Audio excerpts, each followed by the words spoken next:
Assalamualaikum warahmatullahi wabarakatuh. Kita berani masih tetap punya rekening di tempat riba. Wa iyyazubillah. Rezeki kita sudah dijamin ikhwafillah. Rezeki kita tidak pernah tertukar. Maka segera tutup rekening kita yang ada di tempat riba. Karena 1 detik ke depan kita tidak ada yang tahu apakah kita masih hidup, apakah kita masih bernyawa, apakah kita masih sempat untuk bertobat kepada Allah. Ikhwafillah, jangan uang yang sedikit menjadi penyesalan tiada akhir. Ikhwafillah rahimakumullah, alhamdulillah di malam yang berbahagia ini tanggal 15 Zulhijjah kita kembali dipertemukan Allah Subhanahu wa taala di majelis yang insyaallah diberkahi, di kajian malam muhasabah di radio kesayangan kita, Radio Ismail AM 774 Bahagia Bersama Al-Qur'an.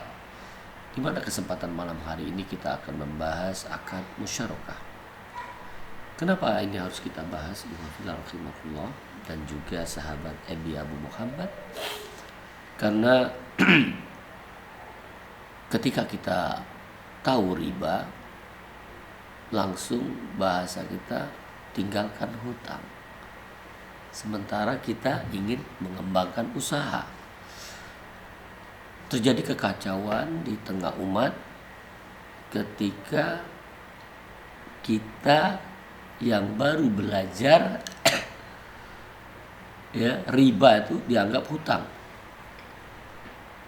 Padahal hutang itu ada dampak riba. Jadi riba itu bisa dari hutang, bisa dari jual beli. Ya. Nah, ini banyak terjadi kerancuan di tengah umat. Ketika kita belajar riba, seolah-olah kita nggak boleh berhutang, nggak boleh lagi datang ke bank, gitu kan? Yang nggak boleh itu datang ke bank ribawi. Ya. Makanya kita butuh belajar, ya, mencari ilmu, ya. Apalagi kita sebagai seorang muslim, agama kita ini sudah sangat lengkap. Nah, muhasabah malam hari ini akan mengkupas itu, agar kita semua bisa introspeksi diri. Ternyata Islam kita betul-betul dari orang tua. Begitu banyak nikmat, ya, ketika kita memahami Islam. Jadi ini juga untuk menjawab keraguan umat yang sebagian juga melecehkan atau mendiskreditkan perbankan syariah. Padahal itu kelemahan kami sebagai praktisi atau aturannya, ya. Tapi aturan syar'i tentang perbankan syariah yang merujuk kepada akad-akad syar'i ini, masya Allah, semua menguntungkan kedua belah pihak. Ya, karena itu di saudara-saudaraku, di kajian malam ini kita bermuhasabah, siapkan pulpen, siapkan bukunya, catat. Ya, jadi bisa disampaikan lagi. Ya. Hadirnya bank syariah ini memang betul-betul solusi bagi umat, bagi yang paham, karena banyak yang hijrah ikut-ikutan sehingga ada melihat kesalahan sedikit, ada ketidakcocokan, ketidakpahaman, ketidaksamaan dengan yang dipelajari langsung menghakimi. Nah, kami berharap di sini sebagai praktisi, narasumber, mohon nasihat, mohon bantuan dari masyarakat, kritik, koreksi, teguran, agar kami sebagai praktisi bisa melakukan perubahan ke depan menjadi lebih baik sesuai yang diharapkan oleh syariah. Baik. Pertama, keraguannya bahwa musyarakah yang ada di tengah masyarakat sama saja, belum ada hasil udah bayar. Ini salah. Ya. Ini salah. Ya. Ini yang harus menjadi perhatian. Itu menjadi. Musyarakah itu hutang. Nah, ini juga salah. Mereka berpikir kalau akad musyarakah itu berhutang ya, bukan. Ya. Bukan hutang. Ya. Ini yang kejadian. Musyarakah ini dapatnya uang, bisa juga barang, ya, bisa juga barang. Ya, tapi barangnya itu dihargai dengan uang. Nah, mari kita coba bahas ya satu-satu itu yang ada di tengah umat tadi ya. Baik. Musyarakah pengertian secara bahasa itu dari kata sirkah, dalam bahasa Arab berasal dari kata syarikah. Syarikah ini fi'il madi. Yasruku itu fi'il mudhari, kata kerjanya. Menurut asli bahasa Arab, syirkah berarti mencamurkan dua bagian atau lebih sehingga tidak boleh dibedakan lagi satu bagian dengan bagian lainnya. Jadi dia mencampurkan. Jadi kalau sudah itu jadi satu bagian, ya, menjadi satu bagian. Tidak boleh dibedakan lagi dimiliki, ya, jadi satu. Ini menurut arti asli dari bahasa Arab itu sendiri. Sementara pengertian secara fikih, ya, ataupun menurut makna syara, syirka adalah suatu akad antara dua pihak atau lebih yang sepakat, ya, jadi bukan yang tidak sepakat, ya, sepakat, ya, untuk melakukan kerja dengan tujuan memperoleh keuntungan. Ini musyarakah. Ya. Kalau ini juga bisa kita lihat sebagai landasan syariahnya dari Al-Quran itu di surah An-Nisa ayat 12, yaitu mereka berserikat pada sepertiga. Kalau dari hadisnya dari Abu Hurairah radhiyallahu anhu, Rasulullah sallallahu alaihi wasallam bersabda, sesungguhnya Allah azza wajalla berfirman, aku pihak ketiga. Jadi kata Allah, aku pihak ketiga dari orang yang berserikat selama salah satunya tidak mengkhianati lainnya. Ini nikmatnya orang berserikat. Ada Allah di sana. Tapi kalau ada yang khianat, Allah keluar, berlepas diri. Ini hadis riwayat Abu Daud dalam kitabnya Al-Buyuk dan Al-Hakim.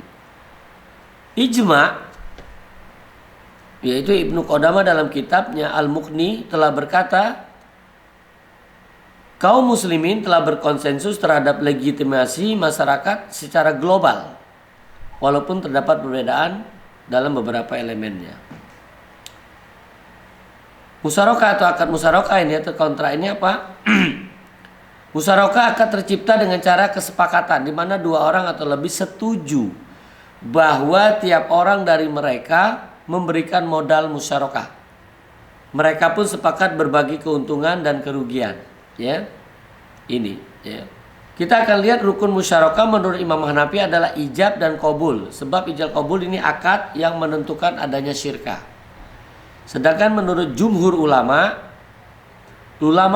rukun syirkah adalah siqat atau ijab dan kabul, pihak yang bertransaksi dan objek transaksi, itu modal dan kerja, ya. Hal-hal yang membatal musyarakah ini bisa batal merupakan akad yang diperbolehkan dan tidak mengikat. Dia tidak mengikat. Masing-masing mitra memiliki hak untuk menghentikan kontrak. Jadi selain itu akad syirkah juga bisa batal jika salah satu mitra meninggal dunia, murtad atau mengalami gangguan jiwa, gila pada prinsipnya. Kontrak musyarakah akan berhenti kontrak jika salah satu mitra menghentikan kontrak atau meninggal atau modal yang ditanami mengalami kerugian. Ini perlu kita ketahui, ya. Manfaat dari musyarakah, bank akan menikmati peningkatan. Banyak sekali yang bisa kita dapatkan dari musyarakah ini. Terus masyarakat dapat modal, ya. Bisa untung, bisa rugi bersama-sama, ya. Dan ini pengembalian atau membayar itu setelah jatuh waktu kontrak atau ada hasil, ya. Ketika sudah ada hasil baru boleh membayar. Ini betul-betul menjadi kekuatan besar bagi bank syariah kalau ini dijalankan dengan baik dan benar, ya. Nah, kalau misalnya bukan seperti ini yang perlu dipertanyakan, ya. Maka kita akan coba lihat bersama-sama Ya. Dari kajian akad itu sendiri. Dari akad itu dilihat dari tujuan bahwa musyarakah ini tujuannya adalah tijaroh, komersil, mencari keuntungan, ya, mencari keuntungan. Namun di sini dia boleh untuk memberikan jaminan, karena jaminan bukan karena kerugian, tapi jaminan itu karena tidak amanah. Di antara yang mendapatkan investasi, jadi dia bisa memberikan jaminan, ya. Apabila dewan prestasi, maka jaminan itulah yang akan menggantikannya. Musyarakah dilihat dari konsekuensi akad, dia tidak mengikat. Dia tidak mengikat. Jadi kapan saja bisa putus ini. Ya, kapan saja bisa putus. Ya, tadi sudah dijelaskan bisa lewat meninggal, tidak wan prestasi, tidak sesuai lagi. Ya, dia kapan saja bisa putus. Walaupun di dalam hukum positifnya mengikat dia bisa. Ya, tapi di dalam konsekuensi syariah ini tidak mengikat. Karakter, kalau dilihat dari karakter akad, bahwa musyarakah ini dia tidak memindahkan hak kepemilikan. Nah, itu kunci. Ini paling penting kita ketahui. Nah, setelah kita pahamin itu, ini kalau di buku Insya Allah Hidup Berkah Tanpa Riba, itu ada di halaman 141, ya, akad musyarakah. Ya, akad musyarakah itu pembiayaan berdasarkan akad kerjasama antara dua pihak atau lebih untuk suatu usaha tertentu sesuai syariah, di mana masing-masingnya pihak memberikan kontribusi yang dapat berupa uang tunai, emas, perak, atau properti, peralatan, hak paten, dan sebagainya, dengan ketentuan bahwa keuntungan akan dibagi berdasarkan nisbah yang disepakati dan kerugian ditanggung bersama sesuai proporsi modal masing-masing. Pelaksanaan musyarakah ini mengacu kepada Fatwa Dewan Syariah Nasional Majelis Ulama Indonesia nomor 8 garing DSN strip MUI garing 4 Romawi tahun 2000. Ya, ini dikeluarkan pada tanggal 8 Muharram 1421 Hijriah bertepatan dengan 13 April tahun 2000 Masehi, ya. Nah, kenapa ini diputus, ya?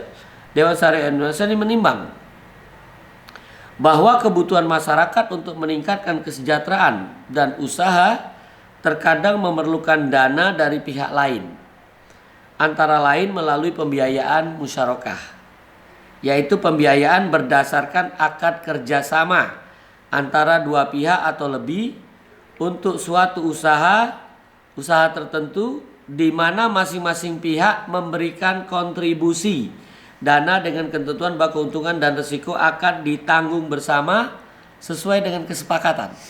Jadi di sini dua belah pihak atau lebih itu sama-sama menempatkan modalnya. Bisa, ya, kalau properti itu bisa ada yang menempatkan tanahnya, ada menempatkan keahliannya, ada yang menempatkan uangnya. Nah, itu semua kalau dia keahlian dinilai berapa rupiah, kalau dia tanah itu dinilai berapa rupiah.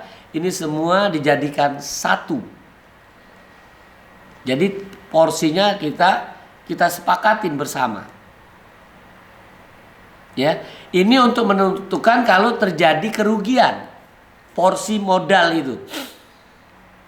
Nah, kalau dia keahlian tadi rupiahnya itu 0. Ya, 0, ya. Jadi yang ini adalah aset-aset ini, ya. Aset itu seperti tanah, itu dia bisa dinilai, ya, dengan rupiah. Nah, rupiah dengan rupiah. Ya, kalau ini dia keahlian saja. Ya, 0 rupiah finansialnya. Nah, 2 atau 3 orang atau 4 orang itu boleh. Ya.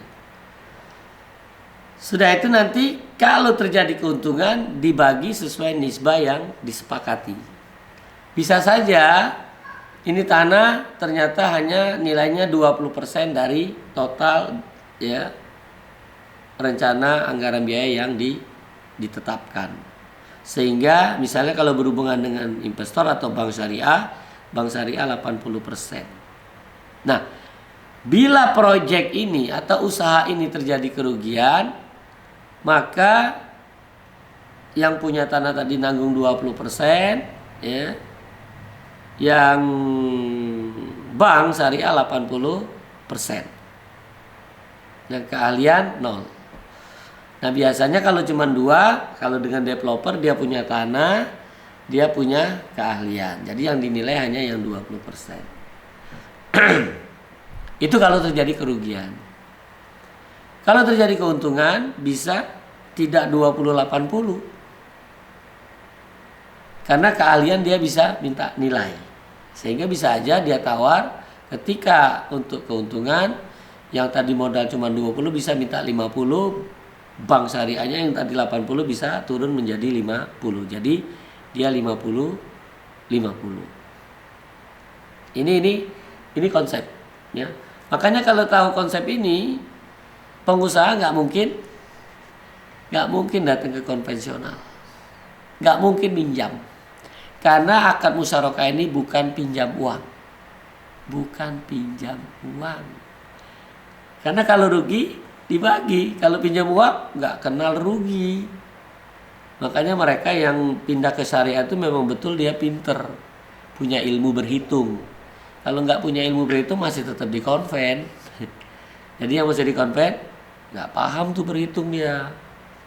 Kalau dia betul jiwanya pengusaha, orang profesional, ya mungkin dia masih ikut-ikutan, ya, atau ketutup dengan hawa nafsunya, ya. Iya, ya. Nah, kita akan lihat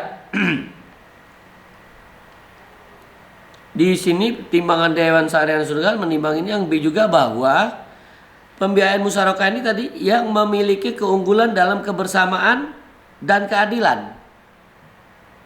Ini di fatwa yang tadi dijelaskan, baik dalam berbagi keuntungan maupun resiko. Gak mungkin ada di pinjaman, gak mungkin, ya, gak mungkin ada di pinjaman. Dan ini berusaha Anda menyampaikan untuk menjawab keraguan umat terhadap bank syariah yang ada di tengah-tengah umat, yang dikatakan sama saja. Bank syariahnya benar, fatwanya benar. Cuma nanti mungkin kami ya sebagai pegawai, mungkin aturan, ini yang butuh kita koreksi.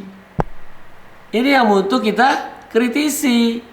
Karena kita sudah dilindungi oleh Undang-Undang 21 tahun 2008. Ya, ada di pasal 56 dan pasal 58. Jadi nggak usah ragu. Jadi jangan hakimi bank syariah di tengah umat. Kalau yang bermasalah itu fatwa, kita datengin MUI, ketemu dengan Dewan Syariah Nasionalnya di sana. Kalau dari otoritas jasa keuangan aturannya, kita datengin ke sana. Kalau kebijakan bank syariah, kita datangi bank syariahnya. Kalau praktis itu cuma ngikut dia pelaksana, ya, dia pelaksana. Nah, jadi kita nggak usah ribut di tengah umat. Makanya nih coba kita lihat, ada nggak yang benturan, ada nggak yang tidak sesuai ketika masyarakat berhubungan dengan bank syariah, ya. Nah, kalau nanti berbeda, kita bisa untuk diskusi nanti. Yang paling paham ini untuk diberitahu bahwa musyarakah itu bukan hutang, bukan, ya. Musyarakah bukan hutang, ya. Jadi ini di sini jelas. Dia berbagi keuntungan dan resiko. Makanya ketika proyek usaha itu belum menghasilkan, dia tidak membayar, tidak mengembalikan. Karena mengembalikan itu atau membayar hasil bila sudah ada hasil.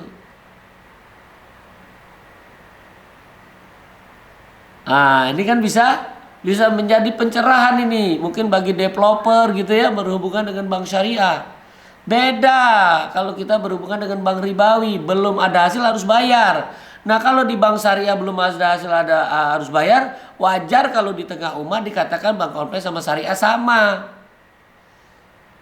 Ini salah satu kegagalan ya, yang mungkin banyak tidak dipercaya di tengah umat ketika mereka berhubungan dengan konvensional sama syariah sama-sama. Tapi nggak siap untuk mengkritisi. Dari mana? Bahwa sudah dijelaskan.